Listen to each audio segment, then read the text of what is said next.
예상을 어떻게 보면 뛰어넘는 높은 득표율이 나왔는데요. 주기한 광주시장 후보가 15.9% 그리고 이정현 전남지사 후보가 18% 약 이 정도 득표율을 보였는데 어떤 의미로 해석을 하고 계십니까? 예, 저는 이번 선거 결과를 보고 한 세 가지 측면에서 한번 분석을 해보고 있습니다. 네. 첫째는 드디어 우리 호남 지역에서도 이 경쟁 구도가 가능한 그런 상황이 됐다고 봅니다. 물론 영남에 있어서 민주당 득표율보다는 아직 낮기는 합니다. 네. 그러나 이번 3개 구청장 후보로 출마한 분들도 보면 거의 15% 이상, 특히 동구의 양혜영 후보 같은 경우는 20%에 근접해서 그렇게 득표를 했습니다. 이제 우리 지역도 민주당에 대해서 견제할 수 있는 보수 정당이 자리 잡을 수 있는 그런 기본적인 토대는 형성됐다고 봅니다. 두 번째로는 민주당이 정말 철저한 자기 반성, 개혁을 해야 된다고 생각합니다. 지난 대선에서 우리 지역의 절대적인 지지를 받은 이재명 후보가 낙선한 이후에 정말 통렬한 자기 반성 또는 책임 이런 것들은 모습은 전혀 보이지 않았습니다. 이어진 지방선거 관련돼서도 개혁 공천을 한다고 했지만 공천 잡음 얼마나 많았습니까? 특히 검찰의 수사권, 기소권 분리 관련돼서 이른바 검수완박 입법 관련돼서는 정말 우리 지역 출신 의원이 그 대상이 된 위장 탈당 이런 모습까지 보여서 가뜩이나 대선 패배로 허탈감 이런 걸 느끼고 있는 우리 지역 주민에게 더더욱더 실망을 준 거 아닌가 이렇게 봅니다. 그래서도 자기 반성이 정말 필요하다고 보고요. 세 번째는 또 우리가 절대 그냥 간과해서는 안 되는 거 우리 광주 지역 투표율이 7.7%였습니다. 네, 상당히 낮았죠. 네. 역대 모든 선거 통틀어서 가장 낮은 그런 투표율이었습니다. 이건 정말 민주주의의 그 풀뿌리 기초가 되는 지방자치제도의 근본적 위기입니다. 거기에 나가서 혹시 여러분들 그거 알고 계십니까? 우리 5개 구청장 중에 광산구청장은 무투표 당선됐습니다. 그렇죠. 네. 광주광역시의원 23분입니다. 그중에 3분은 비례대표로 뽑고 20분을 지역 투표로 뽑습니다. 근데 그중에 11분이 무투표 당선된 겁니다. 이래가지고서야 무슨 누가 투표하고 싶겠습니까? 근본적인 극복 방안, 예를 들자면 뭐 기초 의원 관련돼서는 정당 공천 폐지한다든가 모든 선거구에 대해서 중대 선거구를 도입한다든가 다음에 투표 방법이라든가 선거 운동 이런 거에 대해서 정말 지방자치제도의 근본적인 위기 극복 방안을 논해야 되는 그런 상황으로 보입니다. 네, 광주 전남에서 보수 정당으로서는 나름 의미 있는 성적표이긴 합니다만 더 높은 득표율을 또 얻을 수 있었을 거라는 또 판단도 나오고 있는데요. 갑작스러운 출마하기도 했고 또 차별화된 공약이 없었다는 등 좀 준비가 불충분했다는 지적도 나오고 있습니다. 다음 총선이나 또 지방선거에서는 더 높은 득표율을 얻을 수 있을지 그러기 위해서는 또 어떤 것들이 필요할지도 분석해 주시죠. 예, 맞습니다. 보수 정당이 이번에 뭐 역대 최고 득표율을 얻었다고 해서 그대로 안주해서는 안 됩니다. 물론 지난 대선에서 승리하면서 두 자릿수 득표를 얻었고 이제 더 높은 또 지지율도 얻었습니다. 그런데 역시 보수 정당은 더 또 반성하고 더 대안 정당으로의 모습을 갖춰야 될 것입니다. 예를 들면 이번 후보 결정 과정에서도 사실상 전략 공천에 가깝게 됐거든요. 네. 당내 경선을 했어야 되거든요. 그 점이 굉장히 아쉽고 이제 나아가서 그 보수 정당 관련돼서 지금 기초의원 20대, 30대의 젊은 후보자들이 나왔고 그들이 이제 그 성장해 가면 물론 대안도 될 수 있을 거라고 봅니다. 나아가서 국민의힘당에서도 중앙당에서도 우리 지역 적극 지원해야 된다고 봅니다. 특히 광주 전남북 세 군데에서는 뭐 지방선거, 대선, 총선 이런 데서 가장 기여를 많이 한 당협위원장 이런 분들한테 대해서 비례대표 최소 공천을 해줘야 됩니다. 그렇게 하면 더 열심히 하고 이 지역에서 자리 잡으려고 하지 않겠습니까? 재정적 지원도 절실합니다. 제가 보니까 광역단체에서 당비를 받으면 60% 중앙당 나머지 40%로 그 예를 들자면 광주시당이나 전남도당 그걸로 운영하는데요. 우리 지역 당원 5천 명도 안 됩니다. 이분들 당비로 무슨 평상시 뭐 광주시당이나 전남도당 운영이 되겠습니까? 네. 중앙당에서 다른 지역 많이 오면 적어도 인건비 이상 기본적 홍보 활동을 할 수 있게 그런 재정적 지원이 이루어져야 된다고 봅니다. 이런 점들을 더 갖춘다면 아마 우리 지역에서도 정말 이 경쟁 구도가 갖춰질 거라고 이렇게 예상합니다. 네. 네. 뭐 재정적으로 n분의 1로 나눌 게 아니라 중앙에서 좀 지원을 해줘야 된다. 그렇습니다. 예, 예. 네. 이게 현실이다. 예, 그렇습니다. 또 좋은 지적을 해주셨는데, 자 광주시장 전남지사 선거는 패했지만은 이제 시의원, 도의원에서 상당히 의미 있는 성과가 나왔습니다. 27년 만에 광주시 의원 그리고 8년 만에 전남도 의원이 배출이 돼서 제2야당으로 제2 당으로 자리를 잡았는데 정치 지형의 변화 어떻게 예상하고 계십니까? 예. 아까 제가 잠깐 말씀드렸지만 점점 보수 정당이 어느 정도 지지율을 높여가는 그런 물론 국민의힘당의 서진 정책 다음에 윤석열 대통령이 계속 5.18 기념식에 와서도 우리 정말 대한민국 국민이야말로 사실 광주 시민이고 광주 정신은 헌법 자유민주 정신 그 자체라고 이렇게 말씀하신 그런 노력도 기본 바탕이 되고 있습니다. 네. 그러나 이제 아직 제대로 지방자치에 있어서 제1당인 사실상 독점하고 있는 민주당을 견제하고 또는 대화 타협이 이루어지게 하려고 하는 그 정도의 지방 의원 숫자로는 턱없이 부족합니다. 광주시의 비례의원 1명, 전남도 비례의원 1명 이걸로는 부족한 거죠. 그러니까 과거 정의당이 했던 역할을 이제 이분들이 더 해야 될 때고 더 소금과 같은 역할을 해야 될 겁니다. 저는 이 지점에서 한번 좀 강조하고 싶은 이야기는 광주시나 전라남도가 이 시간 이후부터라도 예산, 정책 관련 협의를 예를 들자면 광주시는 국민의힘당 광주시당과 전라남도는 국민의힘당 전남도당과 정책 협의, 예산 협의를 해야 됩니다. 이제 지방 정부의 권력을 잡은 시장이나 도지사가 정말 지역 발전을 위해서 헌신의 노력을 해야 될 때입니다.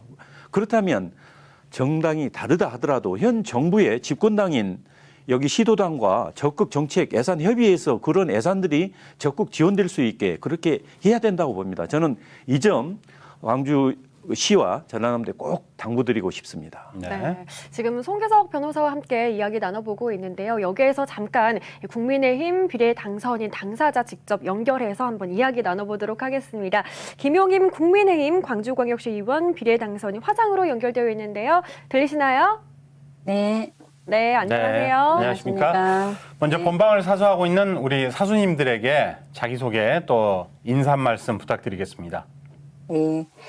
네, 강주 시민 여러분 안녕하십니까? 강주시의회 비례대표 당선인 김용림입니다. 강주 시민 여러분과 당원 동지 여러분들의 지지와 성원이 있었기에 오늘의 제가 당선될 수 있었다고 봅니다. 응원과 격려의 말씀을 아끼지 않았던 시민 여러분들께 감사드립니다. 네. 고맙습니다. 네. 네, 축하드리고요. 보수 정당으로서는 27년 만에 광주시 의회에 입성을 한 건데요. 소감이 남다르실 것 같습니다. 또 어느 정도 예상은 하셨는지도 궁금한데요. 네. 보수정당 27년 만에 처음이라는 것은 맞습니다. 그러나 강주 시민들께서 항상 갈망해 왔다고 봅니다. 지금의 이런 상황을. 근데 이번 선거에 나타났듯이 아까 우리 송기석 의원님 말씀하셨듯이 역대 최저 투표율을 기록했는데요. 아쉬운 만큼 또한 윤석열 대통령께서 약속한 강주 공약에 대해서도 많은 기대가 있었을 거라고 생각을 합니다. 그래서 아마 강주 시민들께서 기대했던 부분을 충실히 이행하라고 저희한테 투표를 주지 않았나 싶은 생각이 들고요. 대선 기간이 지나서 얼마 되지 않았지만 지방선거에서 예상 투표는 별로 의미가 없다고 보고요. 강주 시민들께서 보내주신 성원에 힘입어서 제가 열심히 하면 이번 저희 국민의힘도 우승을 얻을 수 있다라는 생각으로 열심히 뛰었습니다. 네. 뭐 기분이 좋으면서도 앞으로 뭐 어깨가 무거운 부분도 있었을 것 같습니다. 광주 시민들의 맞습니다. 선택의 이유 어디 있다고 보십니까? 선택의 이유는 윤석열 대통령께서 그 강주 공약들을 올곧게 지켜나가라고 저한테 아마 투표를 해주지 않았나 그런 생각이 듭니다. 저는 힘 있는 여당 시의원으로서 우리 대통령께서 약속하신 그 공약들을 저한테 목표를 꼭 한번 잘 지키라는 그런 의미로 보지 않았나 그런 생각을 합니다. 네. 또 앞으로 어떤 역할을 하실 수 있을지도 궁금한데요. 앞으로의 목표 또 각오가 있다면 말씀해 주시죠. 네. 네. 네, 저는 유일한 여당 시의원 당선자입니다. 여당이라는 자부심을 갖고 시의회 역할을 충실히 하겠습니다. 주요 공약은 강주를 대한민국 인공지능 대표 도시로 만들고 미래 모빌리티 선도 도시로 발전시키겠다는 그런 공약들을 중앙당과 소통해서 꼭 지키도록 노력을 하겠고요. 복합 쇼핑몰 반드시 유치하도록 노력하겠습니다. 네.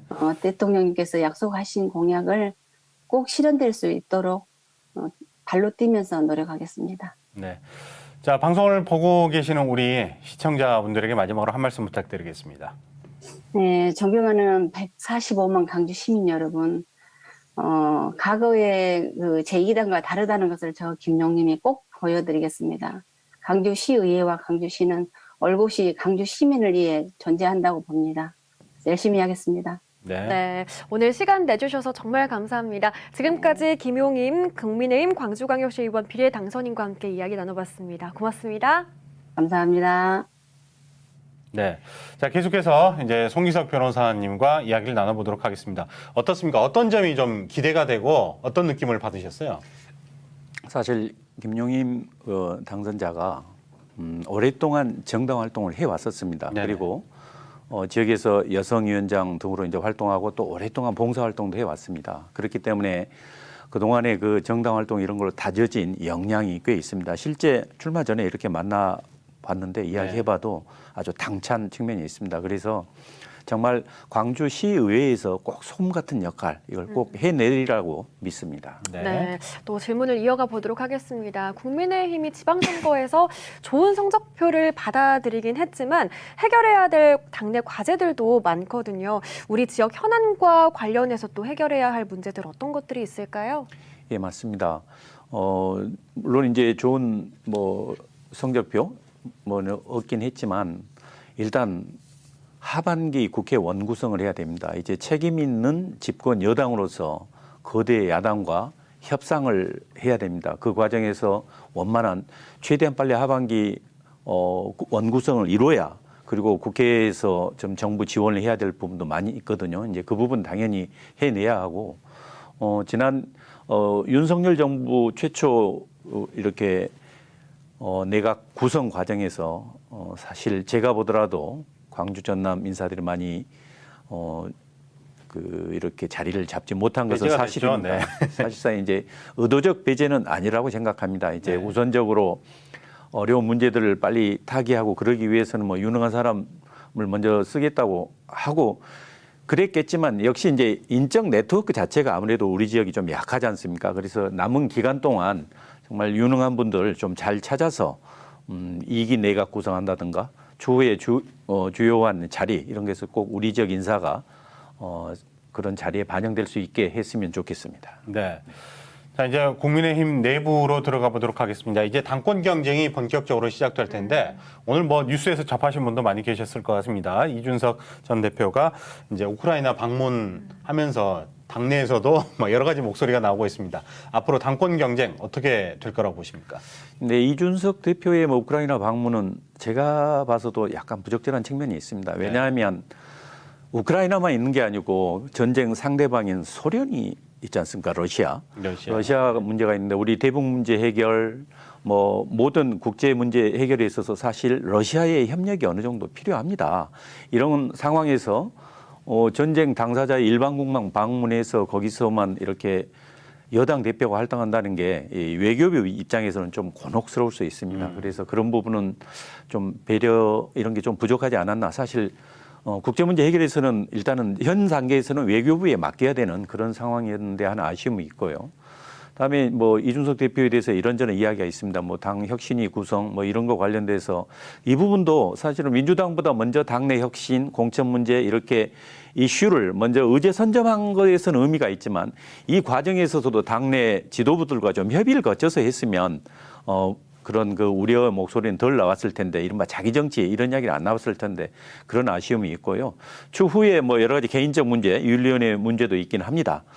그러나 현재 상황으로 봐서는 임기는 다 마칠 것 같고 추후에 아마 내년 6월까지인가가 임기로 알고 있습니다. 이 이후에 정진석 뭐 전 부의장이라든가 나머지 나경원, 특히 뭐 주호영 그리고 이제 안철수 의원 이번에 당선됐지 않습니까? 네. 안철수 의원이 이제 국민의힘당 내에서 안착하고 여러 의원들과 이렇게 접촉면을 넓혀가면서 뭐 차기 다음권 내지 차기 뭐 대선 주자까지 이렇게 성장할 수 있을지 우리가 한번 관심 갖고 지켜봤으면 좋겠습니다. 네. 네, 이 이준석 대표의 이 정치적 행보에 대해서 당내 입장들을 조금 살펴보면 권성동 원내대표는 자기 정치다, 너무 성급하다라고 언급을 하기도 했고요. 정진석 전 국회 부의장 같은 경우는 국정안정 뒷받침 고민이 최우선 과제다라고 언급을 했는데 당내 주도권 싸움이 시작됐다고 볼 수도 있는 걸까요? 예, 그런 측면도 있는 것 같습니다. 왜냐하면 실제 대선 과정에서 윤석열 당시 후보와 이준석 대표 사이에 여러 가지 불편한 상황 이런 것도 있었지 않습니까? 또 뭐 그걸 잘 극복하긴 했고 결국 대선 승리까지는 이뤘지만 아무래도 우리가 말하는 이른바 윤석열 그 대통령과의 좀 아주 가까운 분들, 예를 들자면 이제 권성동 원내대표, 뭐 이제 정진석 뭐 전 부의장 이런 분들하고의 당내 주도권 관련돼서 이렇게 어느 정도 그 이 삿바 싸움 이런 게 있어 보이고 어찌 보면 임기를 또 마칠 수 있느냐 또는 차기 대선 관련돼서 누가 윤 이후에 차기 대선 주자가 있느냐 지금 실제 경쟁이 벌써 시작된 거 아니겠습니까? 우리가 좀 관심 갖고 지켜보면 아주 재미있을 것 같기도 합니다. 네. 마침 또 이렇게 송기석 변호사께서 자료 화면에 등장을 했네요. 예. 네. 차기 당권 주자 조금 전에 여러 후보군을 말씀을 해주셨지만 이제 윤핵관 부분도 빠졌고요. 또 가장 가능성 있는 주자 다시 한번 어떤 분인지 예상을 해주시죠. 그러니까 기본적으로 국민의힘당 내에서는 상당수 의원들의 지지를 받고 있는 분들이 이제 주호영 전 원내대표라든가 나경원 전 원내대표 이런 분들이 있습니다. 이제 이분들은 늘 잠재적 당권 주자이기도 하고요. 네. 근데 이제 우리가 가장 관심이 가는 부분은 이제 윤석열 대통령이 당선된 이후에 이른바 윤석열 대통령과의 측근 가까운 분이 이제 당권을 잡게 되느냐. 이제 그 대표적인 분이 정진석 전 부의장 아니겠습니까? 이제 네. 권성동 원내대표가 당연히 원내 운영에 이제 집중해야 되고 그런데 윤석열 후보에 대한 지지 선언을 하면서 안철수 후보하고 이제 그 이렇게 단일화가 이루어졌는데 그 이후에 완전히 그야말로 이제 중도 입장에서 보수 정당으로 입당한 안철수 전 인수위원장으로서는 다소 미흡하다고 평가하는 분도 있지만 그래도 원만하게 잘 마무리했다고 보입니다. 네. 그리고 분당갑 선거에서도 사실 압도적인 지지를 받아서 당선이 됐기 때문에 일단 출발 자체는 매끄러운 걸로 보입니다. 이제 안철수 의원이 얼마나 더 역량을 발휘해서 국민의힘당 내에서 이제 지지 세력들을 더 모아오느냐. 그러니까 중도 위치에서 보수 지지에 계신 분들하고 얼마나 잘 결합할 수 있느냐. 이게 이제 향후 관전 핵심 포인트로 이렇게 보입니다. 네, 이 지방선거까지 끝나고 여야 모두 이제 주도권 싸움이 치열한 상황인 것 같습니다. 당분간은 지켜봐야 할 것 같고요. 오늘 송기석 변호사와 함께 자세한 이야기 나눠보았습니다. 오늘 말씀 감사합니다. 네, 고맙습니다. 고맙습니다.